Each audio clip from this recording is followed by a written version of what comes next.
Let's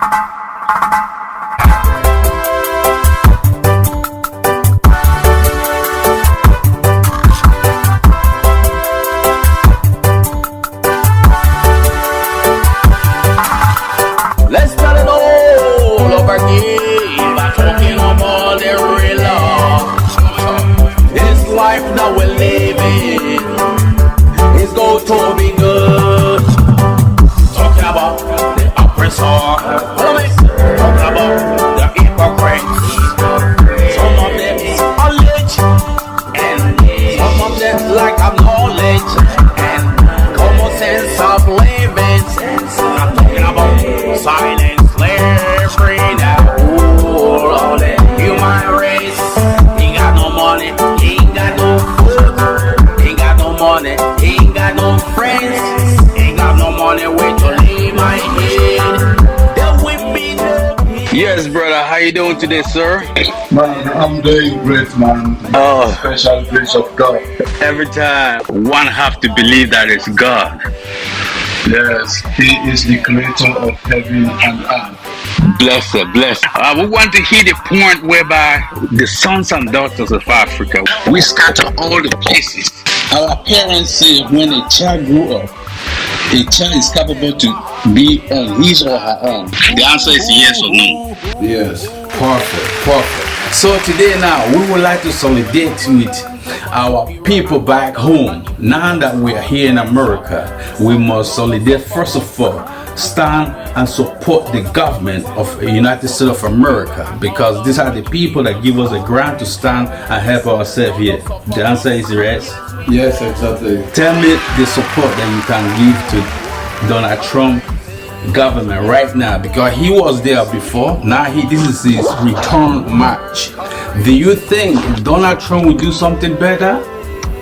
Well, you see, one thing, I believe in giving people chances. You know, we have to give everybody a chance and see what actually they will contribute, you know. Perfect. Perfect. You see, because nobody is perfect. Anyone that comes to government, they thought once they get there, they will change things, they will make things happen. It's not easy, because the pedigree to be a president is a collective idea, and nobody will say this president is perfect. Exactly. So today, now we seen what he has been there before. Now this is his return match. Now we, the people that we are helping, our voice speaks to support the president.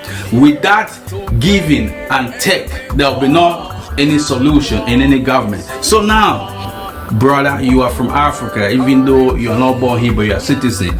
But right now, he need your advice. What are your special advice to Donald Trump? Well, you know, I have so many advice for Donald Trump. He was put in power by the people. Perfect. And so therefore, if we put you in power, we give you authority, then in other words, you have to repay us with that power that we gave to you. Perfect. And that is what the love is. The true love is to give and take. Which country you come from, brother, in Africa? Well, you know, I come from a very small country located in the West African coast, which is Sierra Leone. Wow. But it's a very, very powerful, you know, small country. Wow. You know, with so many potentials. And we are doing great now, you know. Great. And tell me a little bit, I'm sure you here now, you've been for years, some time here. What is the input that you would take back home to support whether the president or your governor or minister or senator, a contribution for your country? What do you have for them? Well, you know, I came here with one purpose in mind, because I know where I came from. I know what is going on in my country, the poverty, the economy, and everything. So I came here with one purpose, and that one purpose is to come and get whatever I'm getting in this country, and then use those resources to further my own country back home in Africa. I really appreciate that. I appreciate it because most of our brothers and sisters wants to get to Europe, America, Asia, and Russia, and they thought it's a greener pasture. Yes, it's a greener pasture due to our mismanagement, economies, inflations, Africa. But today, what do you think about Captain Ibrahim Traore of Burkina Faso, who is having the collaboration from Thomas Sankara? What do you think he is doing? Do you have any support, or what he is doing is wrong or right? Well, I just beginning to follow what he is doing. You see, these are the African leaders that we need, because in one of his messages, I heard that he said we shouldn't rely on the Western world. We should be able to contribute to our own land. Our own land, we have all the resources, we have everything that we need. So why are we concentrating on the western part of the world? We should come to our countries, our various countries in Africa, and contribute meaningfully to develop those African countries. And I think that is a very, very good stuff, because I mean, even people in Africa, all what they are thinking about is, oh, I'm coming to Europe, oh, I'm coming to America, all these things, and they forget their motherland.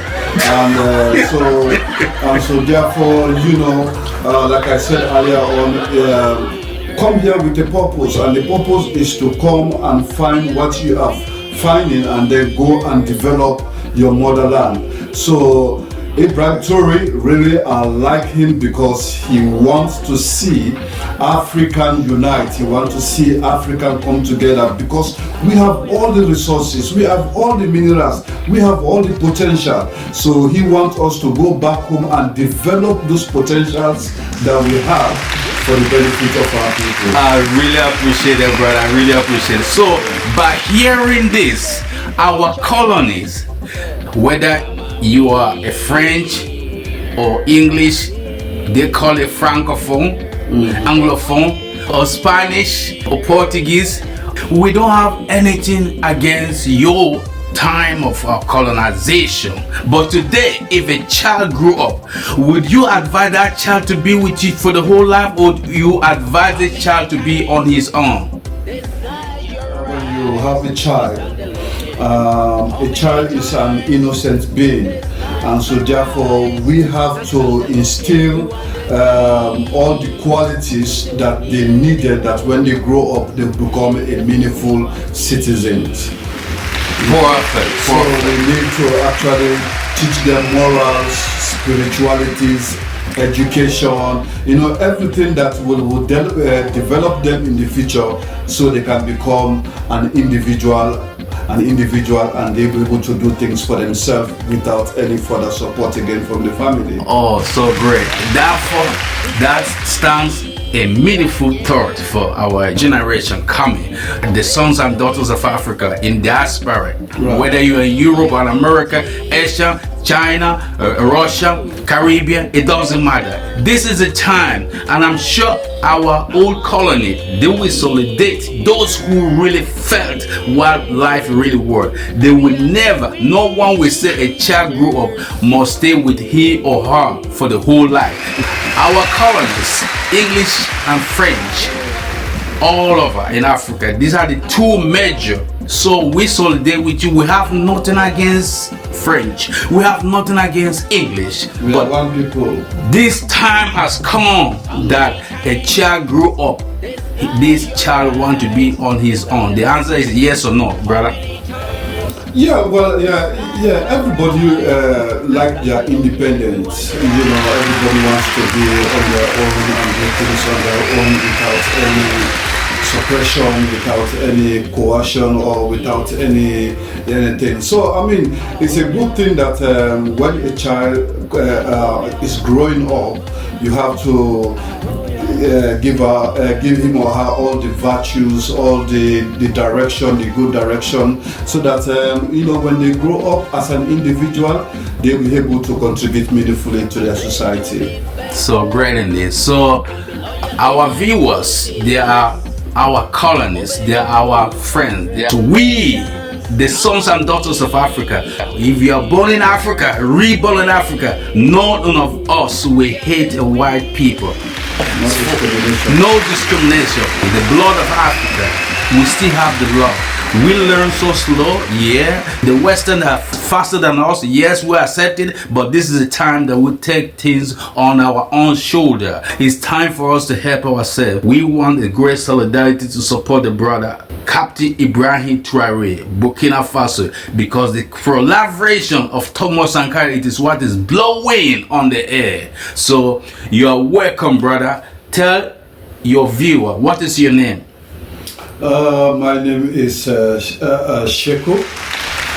Bless you, bless you. You are welcome to Egon Tiger Vision. We would like to see you again, one time again. No problem. God bless you. God bless you. I'm here to support you and to support your project. Much love, much love. God is And to love. support the people of Africa. Arise, Africa. Bless us, bless us, bless us. Possess your possession. Every time I much love, my baby, much love. Corruption, long a drain on the nation's finances, was tackled through stricter oversight and the establishment of anti-corruption bodies. Officials found guilty of misusing public funds were held accountable, sending a clear message that the era of impunity was over. Relying solely on gold wasn't enough to sustain Burkina Faso's long-term financial goals. Traoré knew that the country needed to diversify its economy to create multiple revenue streams and reduce its vulnerability to fluctuations in gold prices. Traoré's administration invested heavily in modernizing agriculture, which employs a significant portion of the population. You're welcome to Egon Tiger Studio right here in Washington, D.C., but all the way from Nasarawa State, Nigeria. Africa we come from, and Africa wherever we are. Diaspora, we are still Africa. They don't take Africa out of us. Brother, you're welcome to Egon Tiger Studio, man. Yes, sir.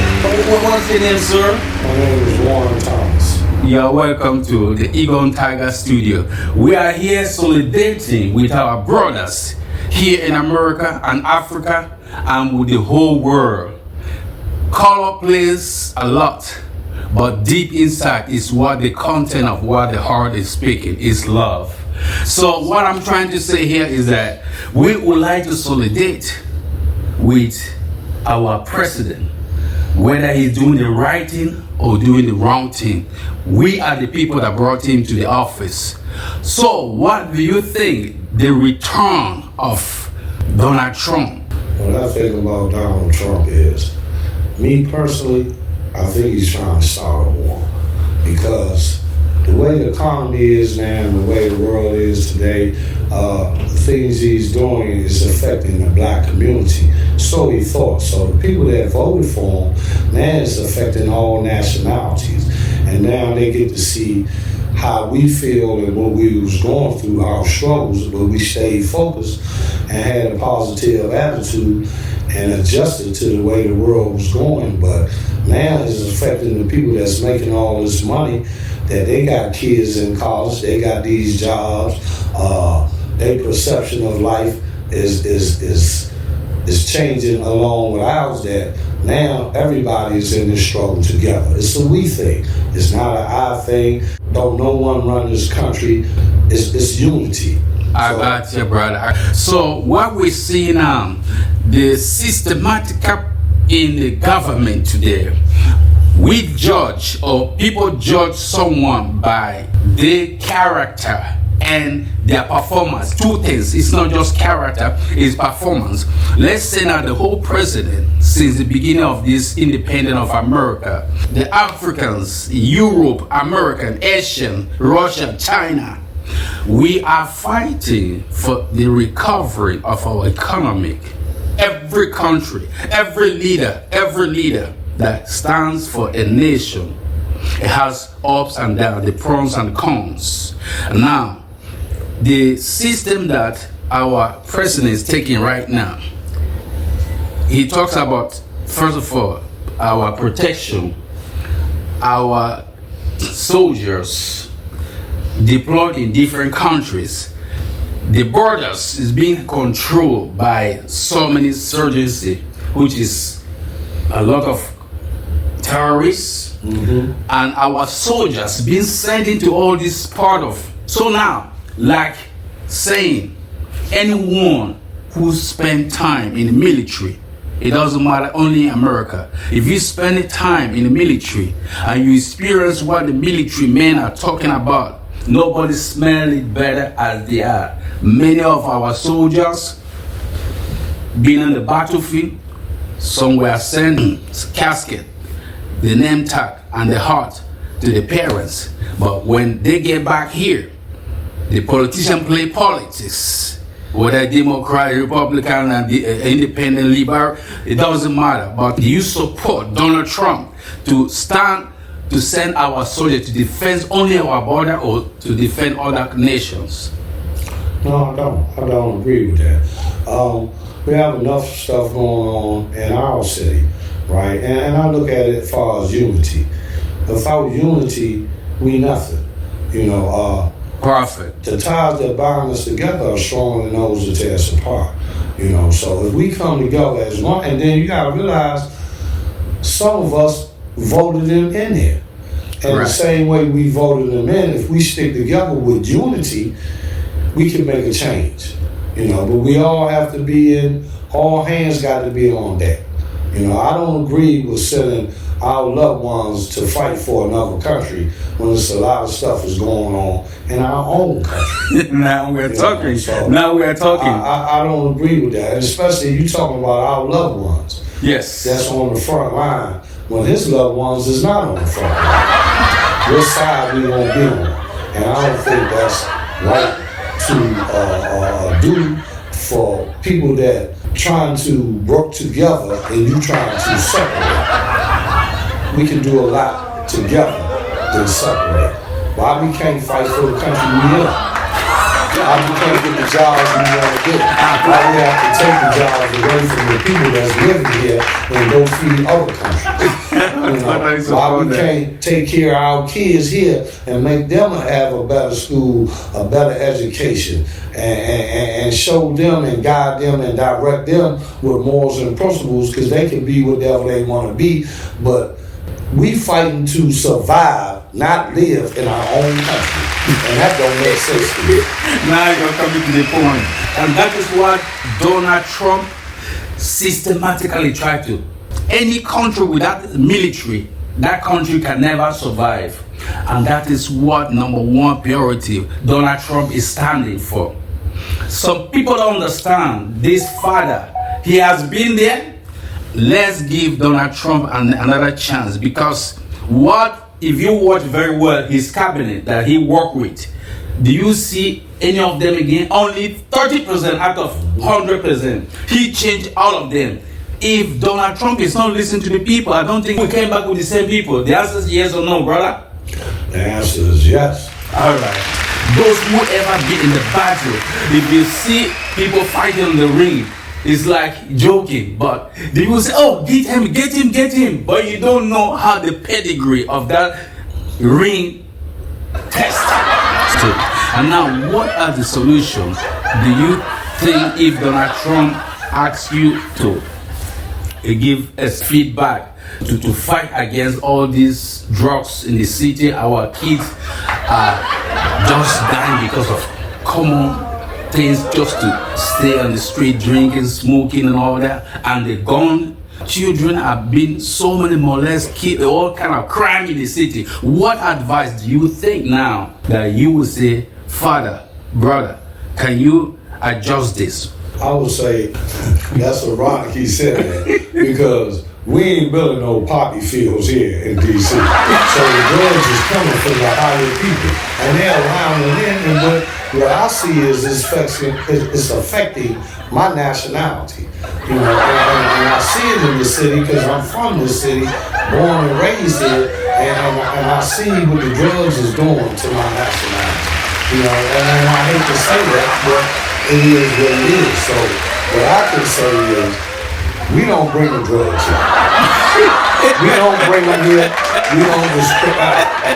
We don't contributing here, or none of that. And you got to realize this is nation capital. And how is we in all this democracy and the government print offices, we make money here. We make the money in Washington, D.C. But the money is not staying in Washington, D.C. It's going to other places.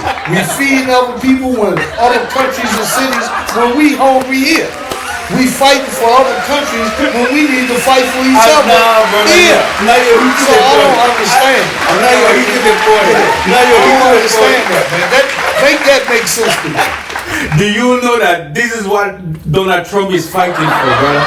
This is so ironic that we as people, as we come as one, and we all perception has changed and I understand. Now let's come closer now. We want a solution that will free our street from gun violation. The number one priority in this right now, what the mayor is fighting, this mayor, Maria Bowser, she want a solution for city. She's a mayor, so she supposed to find a prospective system that will take the guns out of the street. What are the input you have there for brothers and sisters in the street to be saved? Well, I direct this straight to Ms. Bowser.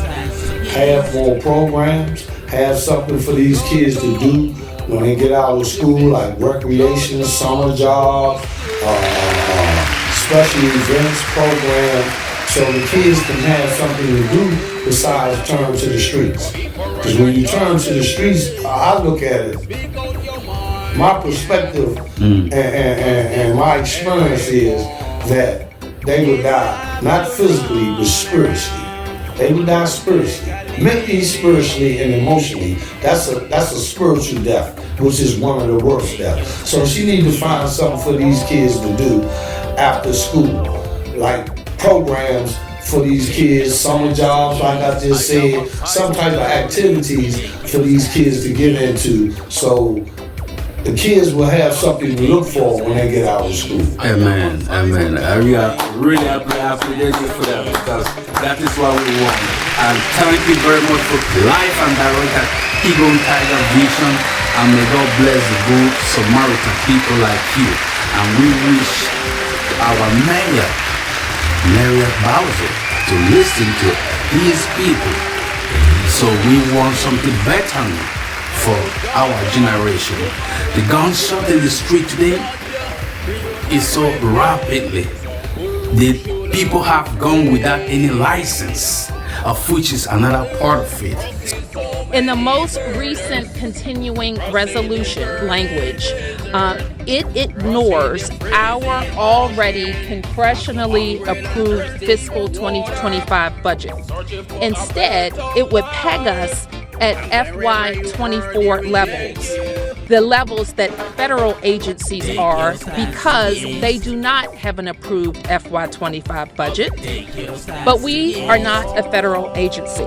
We are a city, county, state all at once, and we provide direct services to the people of the District of Columbia, visitors to the District of Columbia, businesses in the District of Columbia, diplomats and visiting heads of state, and everyone who works here in the Congress. Thank you, Mayor Bowser.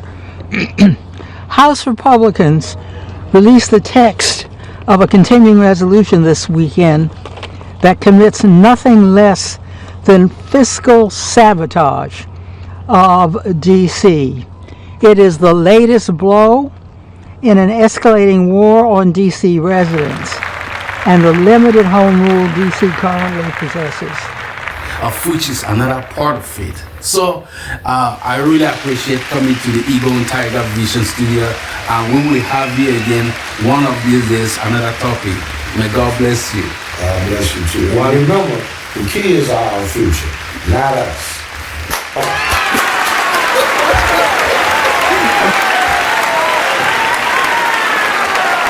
Those of us who share your struggle for human rights and against apartheid have been somewhat disappointed by the models of human rights that you have held up since being released in jail. You've met over the last 6 months 3 times with Yasser Arafat. Are these your models of leaders of human rights? And if so, would you want a Gaddafi or an Arafat or a Castro to be a future president of South Africa? One of the mistakes which some political analysts make is to think that their enemies should be our enemies.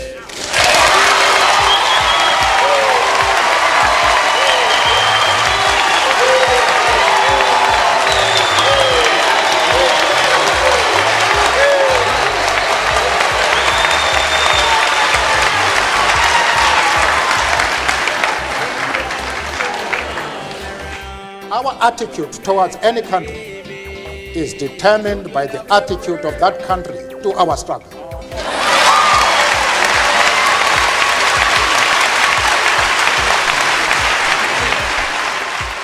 In 1954, at a time when he believed in Western values and had not yet become critical of Belgian colonialism. In 1955, when King Baudouin of Belgium and his minister for the colonies visited the Congo, Lumumba's prestige rose when he had talks with them. The king drew Patrice Lumumba aside to discuss the future of the Congo.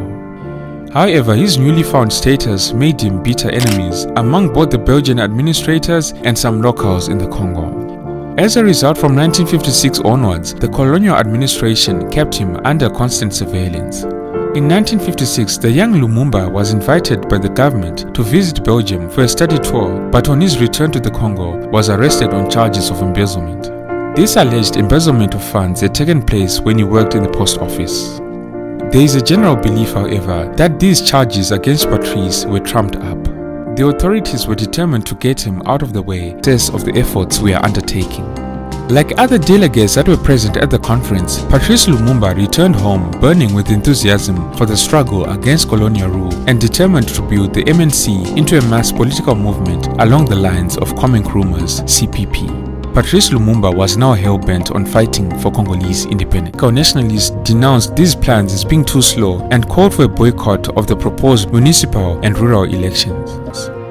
More disturbances occurred in Stanleyville, and when King Baudouin visited the city in December of 1915, the declaration of semi-autonomous provinces. At this conference, provincial and national elections were set for May of 1960, with Congo and Joseph Kasavubu allied to form a unified government of Congo, with Kasavubu as president and Lumumba as prime minister. United States officials feared the possibility of a communist takeover in Congo, similar to Fidel Castro's Cuban Revolution in 1959. They feared that this would provide the Soviet Union with a base in the heart of Africa. Lumumba's nationalism was seen by the West as a threat to its strategic interests in the region, not least because of the country's enormous mineral wealth. In the March on Washington in 1963, the cry was jobs and justice. In the 20-year anniversary of the March on Washington, the cry was jobs and justice. We are now in 2010. And what is the cry? Jobs and justice. Well, wait a minute. How long are you going to sit around begging white people to do for us what we have the power to do for ourselves? The 4th day of May, Kwame Nkrumah warned us. He said, if we are not united, they are going to interfere with us militarily. They are going to interfere with our economy. They are going to interfere with our agriculture. They are going to interfere with our health.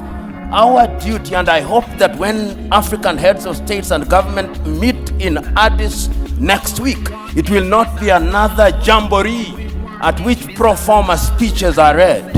I hope it will be an occasion to give meaning to Africa Agenda 2063. I hope it will be an occasion to give meaning to Africa Continental Free Trade Area. I hope it will be an occasion to revitalize the Malabo Declaration, the Maputo Declaration, the Yamoussoukro Declaration. In other words, we Africans, as I conclude, we Africans must stop operating in silos. Rwanda alone will not confront them. Burundi alone will not confront them. But if we go through the regional bodies and ultimately the African Union, we may indeed succeed in putting away these bulwarks. Peace and sovereignty, namely in the two world wars that marked the 20th century. When you're meeting in Saudi Arabia with President Putin, will that happen regardless of any progress on the Ukrainian file? I think the meeting in Saudi Arabia was a fantastic one. We met with the Crown Prince, who's a fantastic young guy. He's young but with great imagination and tremendously respected all over the world. And he goes right to the king, and the king is incredible. Gotten to be friends with both of them very much, and they want to see this ended, and they're going all out to make sure that it is ended. I think Russia, likewise, I've spoken to President Putin, and my people are dealing with him constantly, and his people in particular, and they want to do something. I mean, that's what I do. There is a lot of economic upside on both sides. And third, de facto, there is a recognition of Ukrainian sovereignty, a recognition of the Ukrainian interests, and this is de facto a very important alignment of interests. Now the security guarantees will be negotiated in due time in a full-fledged package of a peace security. But this peace, as it is now written and negotiated, and as this meeting is scheduled, is an important step forward, full-fledged peace agreement. What if we told you that one of Africa's smallest nations managed to accomplish what some of the world's most developed economies struggle with? Burkina Faso, under the remarkable leadership of President Ibrahim Traoré, has wiped out a colossal $4.79 billion, and it demands to be told, not your typical leader. While many leaders are content with maintaining the status quo, Traoré thrives on challenging it. When he assumed office, Burkina Faso was in dire straits, nations in similar predicaments. But Traoré took a different approach, a bolder one. He believed that Burkina Faso had everything it needed. Traoré's approach wasn't just revolutionary, it was risky. By rejecting the safety net of foreign aid, he opened Burkina Faso to significant economic challenges. But he also set the stage for a remarkable transformation, one that would not only pay off the nation's debt, but also reshape its future. This audacity to challenge deeply entrenched systems is what makes Traoré's story so compelling. But to truly appreciate the magnitude of his achievement, we need to delve into the specifics of Burkina Faso's transformation. When Traoré took the reins of Burkina Faso, the numbers painted a bleak picture. The nation owed $4.79 billion, an astronomical figure for a country with limited ordinary people. For Traoré, paying off the debt wasn't just about balancing budgets. It was about breaking free from a system that had kept Burkina Faso and other African nations locked in cycles of poverty and dependence. This was as much a political act as it was an economic one. By eliminating the debt, Burkina Faso could finally make decisions that prioritize the needs of its citizens rather than meeting the expectations of foreign institutions. Moreover, the psychological impact of debt cannot be understated. For years, debt had been a source of national shame. It perpetuated the narrative that Burkina Faso, and by extension Africa, could not succeed without the intervention of wealthier, more developed nations. By erasing this debt, Traoré restored not just economic sovereignty, but also national pride. It sent a powerful message to the world. Burkina Faso was no longer a nation begging for help. It was a nation standing tall, ready to determine its destiny. This act of financial liberation also opened the door for broader reforms. With the debt gone, Burkina Faso could redirect resources toward domestic priorities. It could invest in education, ensuring that future generations have the tools to innovate and lead. It could improve healthcare, extending the reach of critical services to underserved regions. It could build infrastructure, connect communities, and enable commerce. In short, paying off the debt was a means to an end, the end of external control and the beginning of self-determination. But perhaps the most revolutionary aspect of Traoré's decision was its implications for Africa as a whole. In a continent where many nations face similar challenges, Burkina Faso's success to ensure inclusivity, Traoré promoted local participation in the mining sector. Small-scale miners were empowered through training programs and access to modern equipment. But Traoré understood that repaying billions of dollars in debt required more than just increased revenue. It required smarter spending. His administration launched a comprehensive review of government expenditures, identifying areas where money was being wasted or misused. Extravagant spending on luxury items, unnecessary international travel, and bloated administrative budgets were among the first targets. Ministries were asked to justify their budgets and eliminate non-essential expenses. This austerity wasn't about punishing citizens, but about ensuring that every franc spent was directed toward the nation's most pressing needs, including debt repayment. Public sector wages, which accounted for a significant portion of government spending, were also reformed. Traoré's administration introduced measures to prevent overpayment and ensure that salaries were distributed fairly and transparently. Corruption, long a drain on the nation's finances, was tackled through stricter oversight and the establishment of anti-corruption bodies. Officials found guilty of misusing public funds were held accountable, sending a clear signal of what determined leadership and collective effort can achieve. Now the question is, what does this mean for the whole of Africa? Burkina Faso's success under Ibrahim Traoré didn't just change the trajectory of one nation. It sent shockwaves across Africa. For years, the continent has grappled with the challenges of dependency, resource exploitation, and underdevelopment. Traoré's leadership demonstrated that these challenges, while daunting, are not insurmountable. One of the most significant lessons from Burkina Faso's journey is the importance of resource control. Africa is rich in natural resources, yet much of its wealth has been extracted by foreign corporations, leaving little behind for local populations. Traoré's decision to renegotiate mining contracts and ensure that a larger share of profits remained within Burkina Faso set a powerful precedent. It showed that African nations could take control of their resources and use them to benefit their people. Another key lesson is the role of leadership. Traoré's ability to inspire trust, foster unity, and make difficult decisions was instrumental in Burkina Faso's success. His emphasis on transparency and accountability strengthened the bond between the government and the people, creating a sense of shared purpose that drove the nation forward. This model of leadership is one that other African nations can adopt, tailoring it to their unique circumstances. Burkina Faso's transformation also challenged the narrative of perpetual dependency. For years, Africa has been portrayed as a continent reliant on aid and unable to stand on its own.